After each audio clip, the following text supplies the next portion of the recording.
After working hours had ended, when the sun had set and it was dark outside, Jeanette, a young Chinese nurse working at Sarawak General Hospital, she said goodbye to her colleagues, thinking that she'd see them again the next day. And then she started her journey back home. But she wouldn't come back to work the next day, because that night, she vanished, believed to have been kidnapped by multiple sources.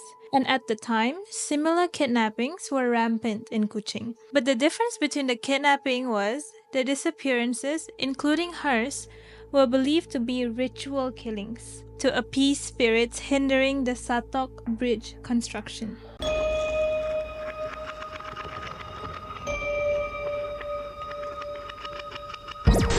Content warning. This video includes description of violence, murder, death, rituals, and other supernatural content. Listener discretion is advised, as some stories may be unsettling or sensitive to certain audiences. Turn down the lights, snuggle up tight, and get ready for another Tuck Tale. Welcome everyone to another episode of Tuck Tale, where we'll take you across the seas exploring urban legends from every corner of the world. I'm Afrina and I'm Diski. And today I'm taking you to Kuching, Sarawak, in the eastern part of Malaysia. So let me take you back to the early 1900s, to the quiet streets of Kuching, Sarawak. In a book titled Sarawak Long Ago, there was mention of a bridge, and this bridge would soon become the Satok Suspension Bridge. But the construction of this bridge began as early as 1902, at a time when technology wasn't how it is today. So imagine the challenge to build that bridge. And around that time, there was a reservoir called Matang Reservoir, and that was being developed, and I think it was already developed to transport fresh water to the people of Kuching. So this was when they were still figuring out how to give people fresh water. And this bridge was supposed to help transport the water across the river. Now, the person behind this ambitious plan to build the bridge, he was the second Raja of Sarawak. He's named Sir Charles Brooke. He had this grand vision, and despite not having the technical know-how to pull it off. So let me paint the picture for you, okay? Okay. His idea was to transport stones, massive rocks, from Sejingkat, which is land nearby there, the only source that you could get it. His idea was to take those rocks and put them and stack them on the markers, and then place an iron framework on top, crowded with a wooden path. It sounds like something a child would say, just take stones and then put it, right? And something from the medieval engineering book or something. So, of course, the engineers went to him and they were like, Raja, that's not gonna work.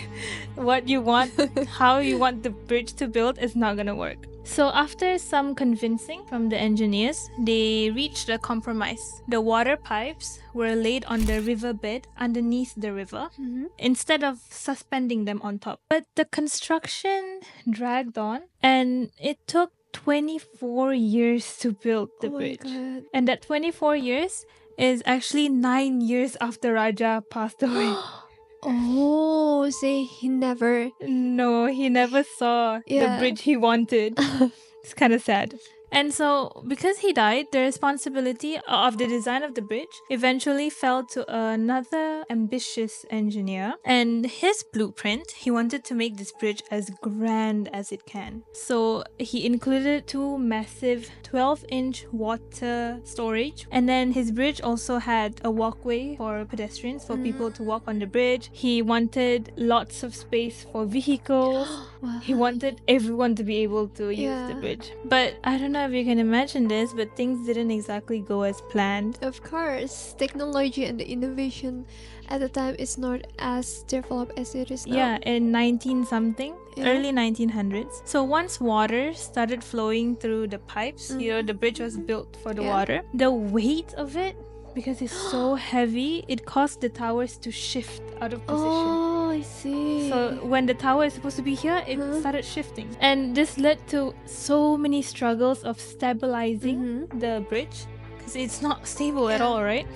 And workers kept coming back, putting stones on the anchor, just putting, piling. And until finally, after a few months or years, the issue was resolved. But the real drama wasn't just about delays in construction.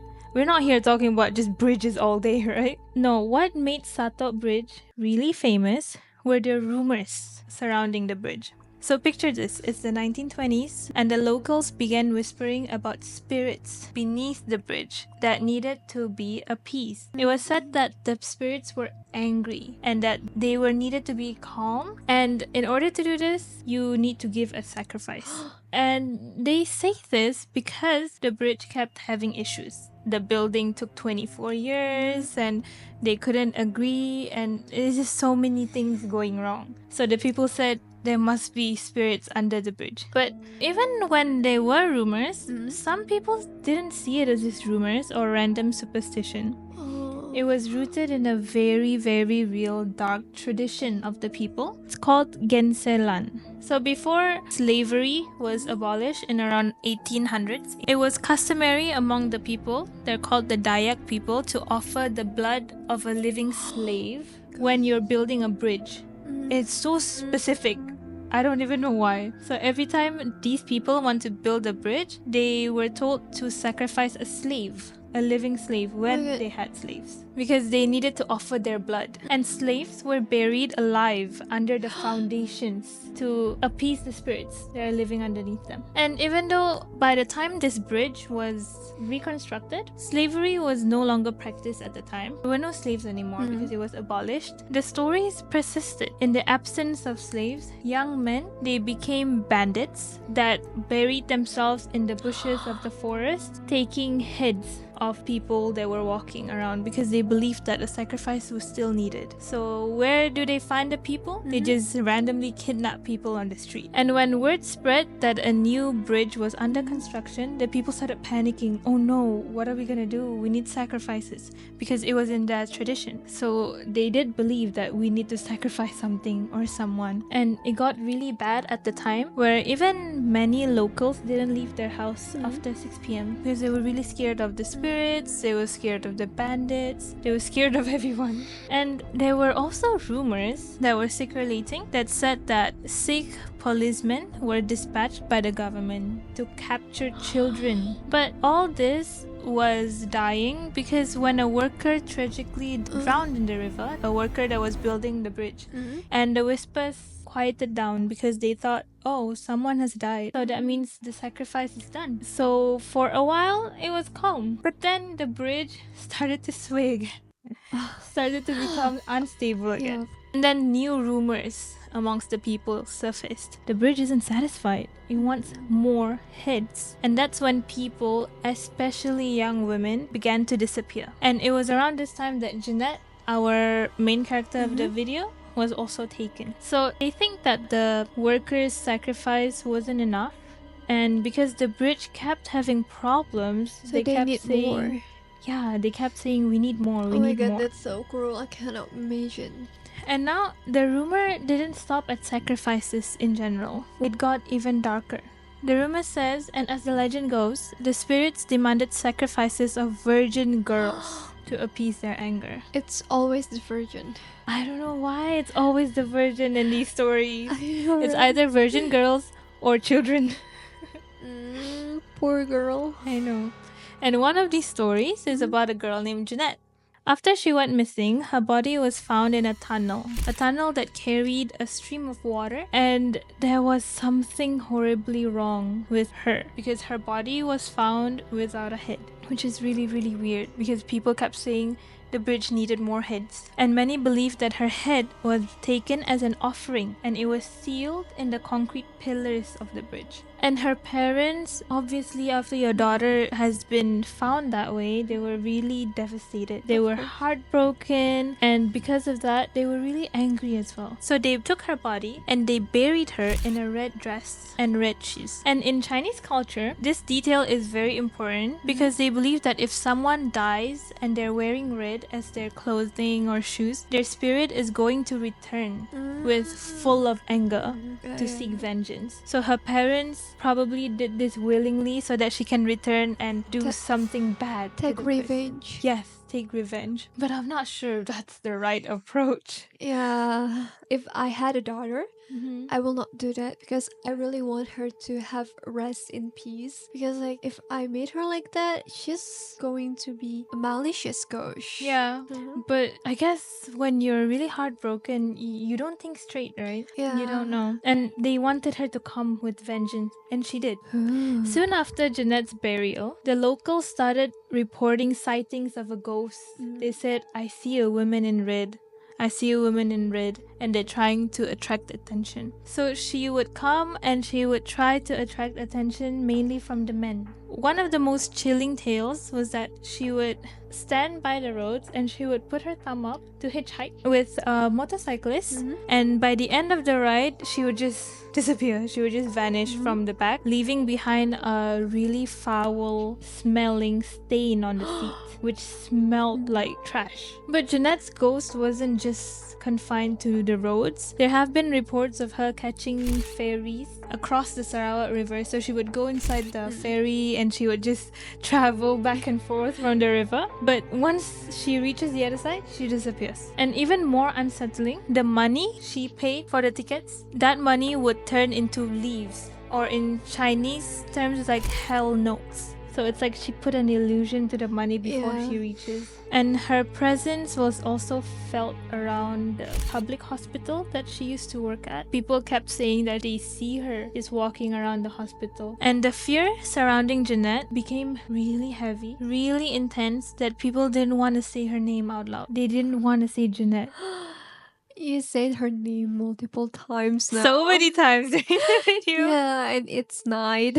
Yeah, exactly. So they said that they were scared to say Jeanette because, especially at night, because they would be able to summon her. Oh my god, is she here now? Maybe she's you because you're in a red dress. Shut the fuck up. So yeah, people are like, don't say her name, guys, don't say her name. And in fact, the fear is so strong and it was so ingrained in the community that the ferry system at the time in Sarawak, they shut down at 10 p.m. because they don't want her to come on the ferry. Until now, the ferry shuts down at 10 p.m. But of course, maybe the reasoning changed from then to now. Maybe now they believe it ends for safety reasons or something. But the fact that it was 10 p.m. and it was because of Jeanette is a bit like creepy. It shows how much an influence Jeanette and her story had on the people of Sarawak, leaving behind a legend that's remembered until today. And I think if you ask people that come from Sarawak, they're gonna know this story because it's just a really big story in Sarawak. Oh, it's really famous? It's really famous. Of course, because there's a bridge and it still exists until now. Yeah.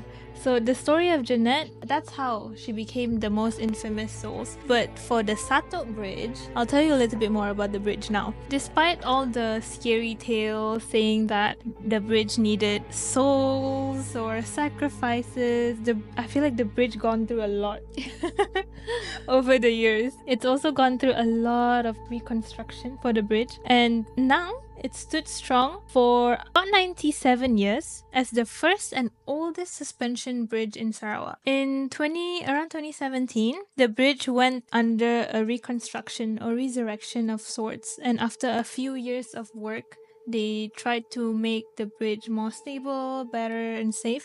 From 2017, they finished it in 2021. And in typical Satok fashion, it closed again. After 2021, it closed again. But this time, they closed it to add more lighting, more decorative lighting. And it opened again in July 2023 last year. Have you ever been there before? No, I've never been to East Malaysia, that part yet. I want to go. They said it's really pretty in Sarawak and Sabah. And you know what? The bridge is still standing today. And it's really beautiful if you see the pictures. Oh yeah? I really wonder if people who can see the dead can see what is in that bridge. Maybe what we see as someone who cannot see things like that, we see it as an amazing view or beautiful bridge, but maybe in their eyes it's not as beautiful as we see. Yeah, I think so, because there's always stories of heads being embedded inside the pillars of the bridge. Oh, that's I so mean, creepy. imagine opening the pillars. I don't know what you'd find. Some people believe it's just rumors, but some people believe it to be true because of how long it took the bridge to be built. Oh, and if you want to dive deeper into the story, and if Yeah. you guys want to see more of the story, there's actually a movie based on Jeanette's life. It's called Sumpahan Terlarang. Sounds so creepy. Yeah, sounds so interesting. It's definitely worth checking it out if you're into these type of legends. And yeah, that's all for the story. What do you guys think of the story? And what would you do if you see her ghost on the bridge? I will pray for her. Honestly, I would pray for her too. Yeah, and hope that she wouldn't kill me. Anyway, if you like urban legends like these, tied with a little mystery, make sure to tune in to our podcast every Thursday of the week because we post on Thursdays on all major podcasting channels like YouTube and Spotify. And as they say it in Malay, sampai jumpa! Sampai jumpa.